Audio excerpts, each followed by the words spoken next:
Anyway, what else is going on? What's happening in the world that you've seen? Mostly I want like things you're seeing in your own day to day, not necessarily in the news. What, people send me some pretty wild stories. Some guy told me this ahead of time, which is pretty crazy. I was at Fast 52 and some guy says, hey, I work at Disney and I'm just going to let you in on it early.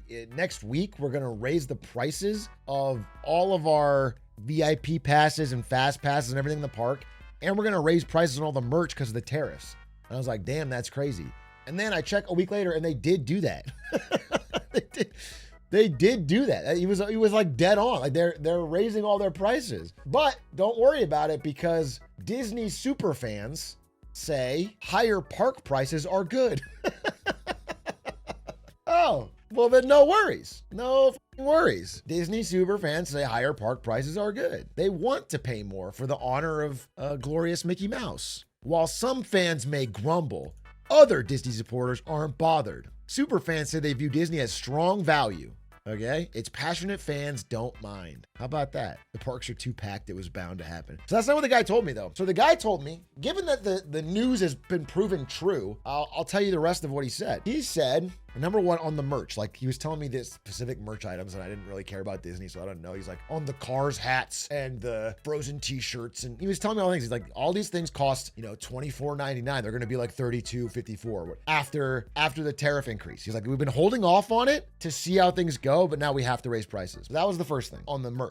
But then on the park prices, he was saying because attendance on peak days is still very high, but on non-peak days, it's gotten a lot lower. And they used to make a ton of money off of people buying fast passes when the park is crowded. But because the park is no longer crowded on a lot of days, a lot of people their rich customers can still afford the fast passes, but they're going like, well, why am I going to buy it now? There's nobody here. I don't need to buy it. So they stopped buying the fast passes. So they're raising the fast pass price on the few people that are willing to still pay it. So that feels like a doom loop. I mean, doesn't that feels foolish.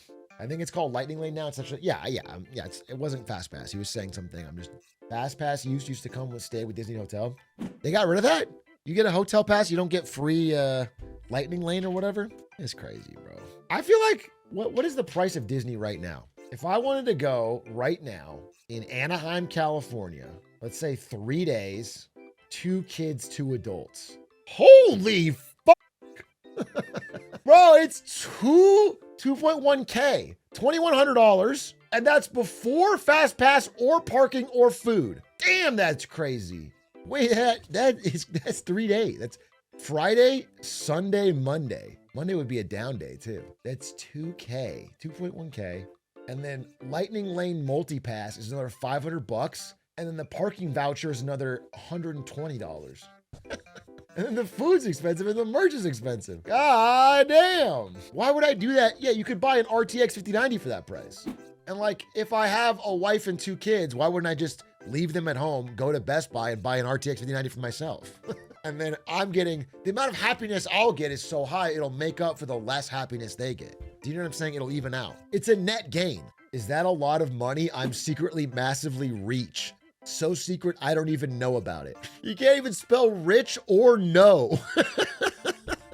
Doesn't need to because he's rich as fuck. I actually respect it. That checks out. That's how you know he's rich, bro. You don't give a shit about how we spell shit. I can go on Robinhood. No need to spend that on Disney. So true, brother.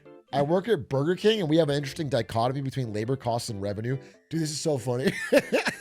The guy saying he's super rich can't spell a full sentence. The guy at Burger King is like, we have an interesting dichotomy between labor costs and revenue. Corporate won't let us work more people. We have horrible reviews and we want. That's crazy. I feel bad for disappointing customers, but there's nothing I can do. Brother, I mean, I respect your commitment to the job. I would not feel bad for disappointing customers at Burger King. I think it's impossible to be disappointed at a Burger King. I think you have to be disappointed at the door to be allowed in. Okay. Humanity has hit its limit. Surprising how little has been prepared, at least for us. This is where I disagree. It's like, if you're on the page of like, hey, I see a lot of risks in the economy right now, and that things are looking in the short term pretty spooky, I'm with you. Of course I'm with you. As I preach it from the high heavens. But if you're like, this is it, it's over. Humanity has never had a worse time and will never get better than this. It's like, history would say that's not true, right? History would say that we do find a way through and the cycle begins anew. But I guess we'll never know. We'll not know until it happens. We have Chili's now. We're doing okay. That's what I'm saying, bro. We got a Chili's. How bad can 2025 be? You can go to Chili's near you, get triple dipper, you get a cheese pull. Steve Eisman changed your mind? Bro, high key, maybe I changed his. Steve Eisman comes back from my podcast. In the lemonade stand, I pull out a Jenga tower, doing a parody of Big Short. And on each Jenga block, I wrote auto loans, credit card loans, CRE. I wrote all the loans that I think are having rising default rates. And then I check, and during the podcast, Steve Eisman's like, well, I don't know. I mean, we would need a trade war for something to happen. Okay, well, we got that.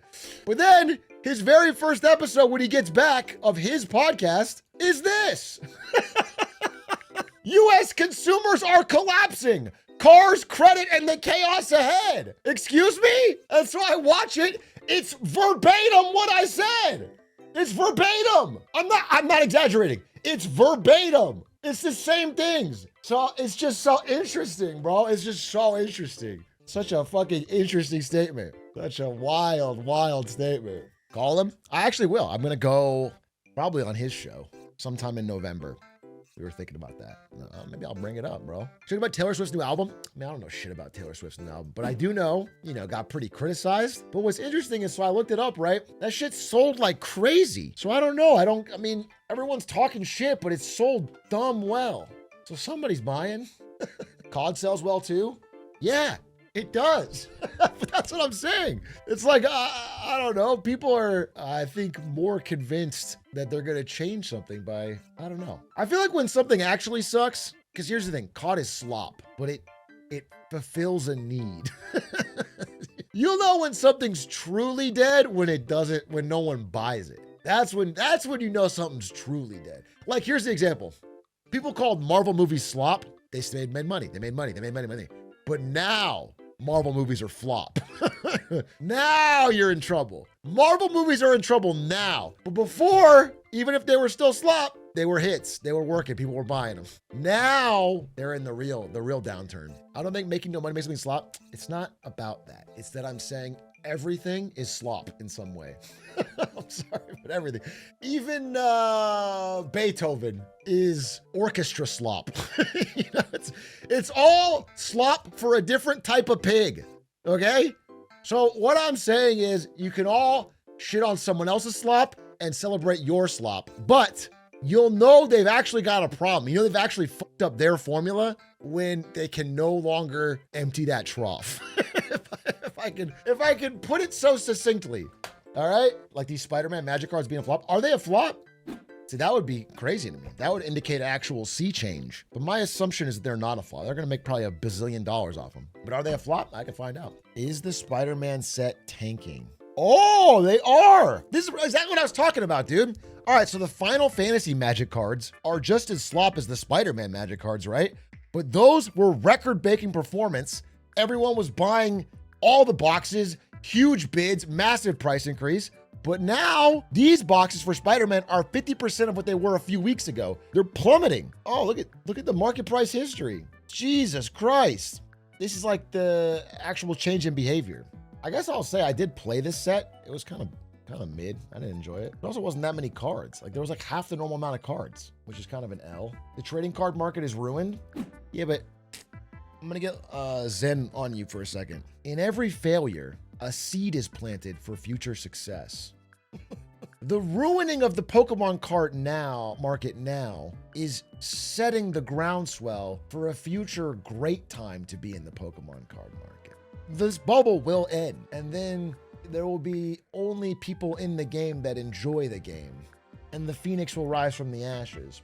Hey, Shark, thoughts on Twitch promoting chatters to share a streamer's clip on their account for a badge? What the fuck are you saying? You're throwing too many words at me, and I'm gonna treat it as disrespect. Thoughts on Twitch promoting chatters to share a streamer's clip on their TikTok account for a badge in chat. Twitch is gonna give you a badge if you share a clip of me on TikTok. Is that what you're telling me?